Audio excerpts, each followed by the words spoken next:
ষষ্ঠ শ্রেণীর ছাত্রছাত্রীদের বলবো, তোমরা এই যে প্রশ্নপত্র তোমরা দেখতে পাচ্ছ স্ক্রিনে, তো এই প্রশ্নপত্রটা খুবই গুরুত্বপূর্ণ আছে। তো তোমরা প্রথম থেকে শেষ পর্যন্ত ভিডিওটা দেখো এবং প্রশ্নগুলো খাতার মধ্যে নোট করো। তো চলো দেখি কি প্রশ্ন আছে। বলছে একের দাগের দেখো বলেছে সঠিক উত্তরটি নির্বাচন করে লেখো। আমি উত্তর বলবো না, আমি অপশানগুলো বলবো না। তোমরা যেহেতু স্ক্রিনে দেখতে পাচ্ছ, আমি শুধু প্রশ্নগুলো বলবো পরপর। যদি না সরাসরি লিখতে পারো খাতায়, যদি না লিখতে পারো স্ক্রিনশট করে রাখো, পরে লিখে নেবে। একের দাগের প্রশ্ন বলছে মানুষের হৃদস্পন্দন মিনিটে কতবার হয়। ঠিক আছে, পরের প্রশ্ন দেখো, পাললিক শিলা হলো ড্যাশ। এই প্রশ্নগুলো কিন্তু এমসিকিউ আমি দিয়েছি, এগুলো কিন্তু তোমার পরীক্ষার প্রশ্নতে শূন্যস্থান হিসেবেও আসতে পারে। ঠিক আছে, 3 নম্বর প্রশ্ন বলছে লোহার আকরিক হলো ড্যাশ। তো পরের প্রশ্ন দেখো, 4 নম্বর প্রশ্ন বলছে উদ্ভিদের বৃদ্ধি পরিমাপক যন্ত্রটি হলো ড্যাশ। উত্তর তোমরা দেখতে পাচ্ছ স্ক্রিনে, আমি উত্তর দিয়ে দিয়েছি। 5 নম্বর প্রশ্ন এসআইতে চাপের একক হলো ড্যাশ। অপশনগুলো দেখো। তো 6 নম্বর প্রশ্ন সৌরশক্তি খাদ্যের মধ্যে যে শক্তিরূপে আবদ্ধ থাকে, অপশনগুলো দেখে নাও, উত্তর করে দিয়েছি। 7 নম্বর প্রশ্ন বলছে জীবাশ্ম পাওয়া যায় কোন শিলাতে, তাই তো? তো অপশনগুলো দিয়ে দিয়েছি দেখো, তো উত্তরও দেওয়া আছে, তোমরা খাতায় কিন্তু অবশ্যই নোট করে নেবে, না তো হয়তো ভিডিওটা পাবে না। তো যাই হোক, খাতায় নোট করো।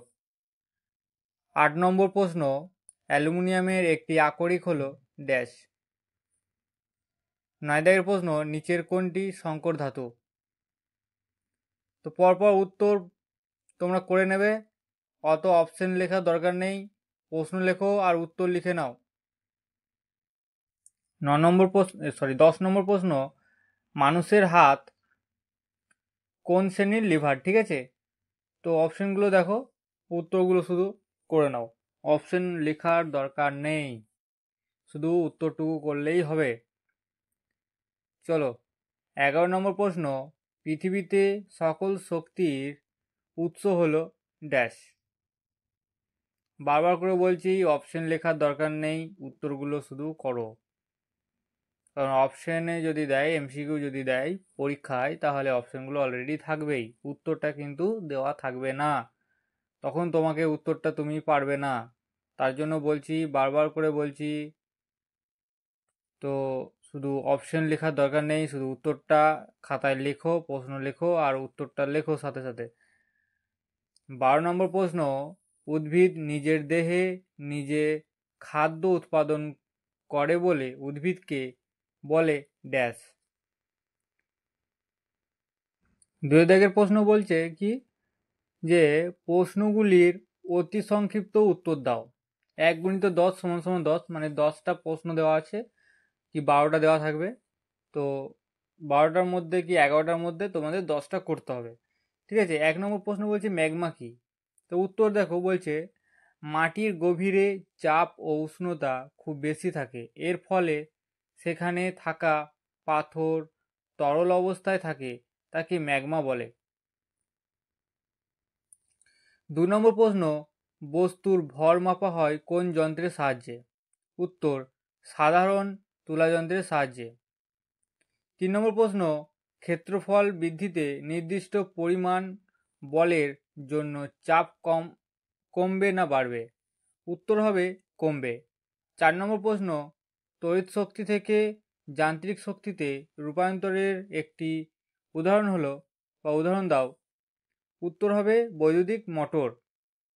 পরের প্রশ্ন দেখো, 5 নম্বর প্রশ্ন বলেছে দেখো বল ও সকেট সন্ধি কোথায় দেখা যায়। উত্তর লিখে নাও, কাঁধে ও কোমরে। 6 নম্বর প্রশ্ন কোন শ্রেণীর লিভারে যান্ত্রিক সুবিধা সর্বদা 1-এর বেশি। উত্তর লেখো, দ্বিতীয় শ্রেণীর লিভারে যান্ত্রিক সুবিধা সর্বদা 1-এর বেশি। 7 নম্বর প্রশ্ন, এসআই পদ্ধতিতে দৈর্ঘ্যর একক কি? উত্তর লেখো, এসআই পদ্ধতিতে দৈর্ঘ্যের একক হলো মিটার। 8 নম্বর প্রশ্ন, ডাক্তারি থার্মোমিটারে কত থেকে কত উষ্ণতা লেখা থাকে? উত্তর লেখো, বর্তমানে ডাক্তারি থার্মোমিটারে 35 ডিগ্রি সেলসিয়াস থেকে 43 ডিগ্রি সেলসিয়াস পর্যন্ত দাগ কাটা থাকে। 9 নম্বর প্রশ্ন, জীবাশ্ম জ্বালানির একটি উদাহরণ দাও। উত্তর লেখো, পেট্রোলিয়াম। এটা আমি শর্টে লিখেছি, তো তোমরা পূর্ণ বাক্যে লিখতে গেলে লিখবে একটি জীবাশ্ম জ্বালানির নাম হলো পেট্রোলিয়াম। ঠিক আছে। 3 নম্বর প্রশ্ন দেখো কি বলছে, সংক্ষিপ্ত উত্তর ভিত্তিক প্রশ্ন যে কোনো দুটি করো। 2 গুণিত 2 সমান সমান 4। তো এক একটি প্রশ্নের মান 2 নম্বর করে আছে। তো দেখো 1 নম্বর প্রশ্ন বলছে এলপিজি এর পুরো নাম কি? ওর সাথে একই রকম প্রশ্ন দিয়েছে, দেখো সিএনজি এর প্রধান উপাদান কোনটি? চলো উত্তরটা দেখো, এলপিজির পুরো নাম বা সম্পূর্ণ নাম হচ্ছে লিকুইফাইড পেট্রোলিয়াম গ্যাস। সিএনজির প্রধান উপাদান হলো মিথেন। সিএনজির পুরো নাম কম্প্রেসড ন্যাচারাল গ্যাস। 2 নম্বর প্রশ্ন দেখো কি বলেছে, তাপ ও উষ্ণতা কোন কোন যন্ত্রের মাধ্যমে মাপা হয়? উত্তর দেখো, তাপ মাপা হয় ক্যালোরিমিটার যন্ত্রের সাহায্যে এবং উষ্ণতা মাপা হয় থার্মোমিটার যন্ত্রের সাহায্যে। ঠিক আছে, যে যন্ত্রের দ্বারা আমরা জ্বর মাপি না, সেই যন্ত্রের নাম হচ্ছে থার্মোমিটার। আশা করি তোমরা জানো। 3 দাগের প্রশ্ন বলছে আগ্নেয় শিলা কাকে বলে? উত্তর, ভূগর্ভের উত্তপ্ত গলিত ম্যাগমা ভূপৃষ্ঠের কোনো দুর্বল স্থান ভেদ করে বা ফাটল পথে ভূগর্ভের বাইরে বেরিয়ে এসে ঠান্ডা বাতাসের সংস্পর্শে শীতল ও সঞ্চিত হয়ে যে কঠিন শিলার সৃষ্টি হয় তাকে আগ্নেয় শিলা বলে। উদাহরণ দেখো, ব্যাসাল্ট ও গ্রানাইট।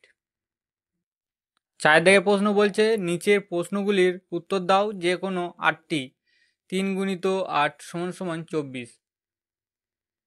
তো দেখো 1 নম্বর প্রশ্ন বলেছে জীবাশ্ম জ্বালানির ব্যবহারের একটি অসুবিধা লেখো। ঠিক আছে, তো তাপবিদ্যুৎ কি? একই সাথে প্রশ্ন দিয়ে দিয়েছে। তো উত্তর দেখো, জীবাশ্ম জ্বালানির ভাণ্ডার সীমিত, তাই এই জ্বালানি একসময় শেষ হয়ে যাওয়ার সম্ভাবনা রয়েছে। তাপবিদ্যুৎ সাধারণত প্রাকৃতিক গ্যাস, খনিজ তেল, কয়লা ইত্যাদি পুড়িয়ে যে বিদ্যুৎ উৎপাদন করা হয় তাকে তাপবিদ্যুৎ বলে। 2 নম্বর প্রশ্ন, আকরিক কাকে বলে? তার সাথেই দেখো প্রশ্ন দিয়েছে তামার আকরিকের একটি উদাহরণ দাও। উত্তর, যে সকল খনিজ থেকে লাভজনকভাবে ধাতু বা অধাতুকে সংগ্রহ বা নিষ্কাশন করা যায় সে সকল খনিজকে আকরিক বলে। তামার একটি আকরিক হলো কপার পাইরাইটিস বা চালকোপাইরাইটিস। পরের প্রশ্ন দেখো 3 নম্বর, আলোকবর্ষ কাকে বলে? ওর সাথে প্রশ্ন দিয়েছি এক আলোকবর্ষ সমান কত কিলোমিটার? উত্তর লেখো, আলোকবর্ষ যে শূন্যস্থানে আলো 1 বছরে যে দূরত্ব অতিক্রম করে তাকে 1 আলোকবর্ষ বলে। 1 আলোকবর্ষ সমান 13 লক্ষ কোটি কিলোমিটার। 4 দাগের প্রশ্ন বলছে সরল যন্ত্র কাকে বলে? একটি উদাহরণ দাও। উত্তর লেখো, স্বাভাবিকভাবে কোনো কাজ করতে যতটুকু বল প্রয়োগ করতে হয় তার চেয়ে কম বল প্রয়োগ করে কাজ করার কৌশলকে সরল যন্ত্র বলে। যেমন উদাহরণ হলো কাঁচি, সাঁড়াশি, হাতুড়ি, শাবল, কপিকল, লিভার ইত্যাদি হলো সরল যন্ত্র। 5 নম্বর প্রশ্ন, বস্তুর ভার বা ওজন কাকে বলে? কোথায় বস্তুর ওজন শূন্য হয়?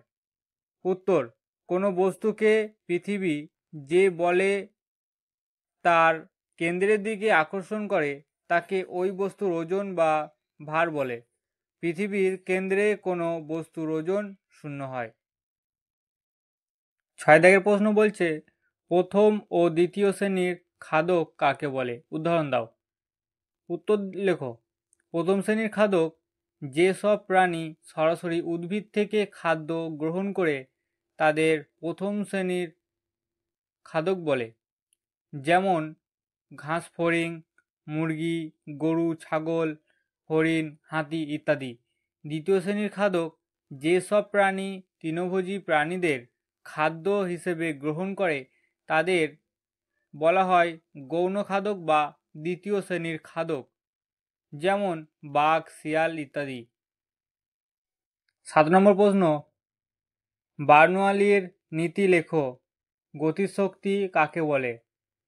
উত্তর লেখো। বার্নওয়ালির নীতি, কোনো তরল বা গ্যাস গতিশীল হলে যে স্থানে ওই তরল বা গ্যাসের বেগ বেশি সেই স্থানে ওই গ্যাস বা তরলের চাপ কম হয়। এবার দেখো গতিশক্তি।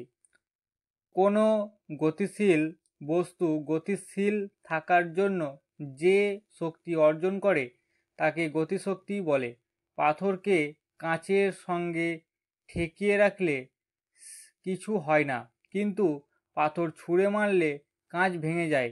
এখানে গতির জন্য পাথরটি ওই কাজ করার সামর্থ্য পায়।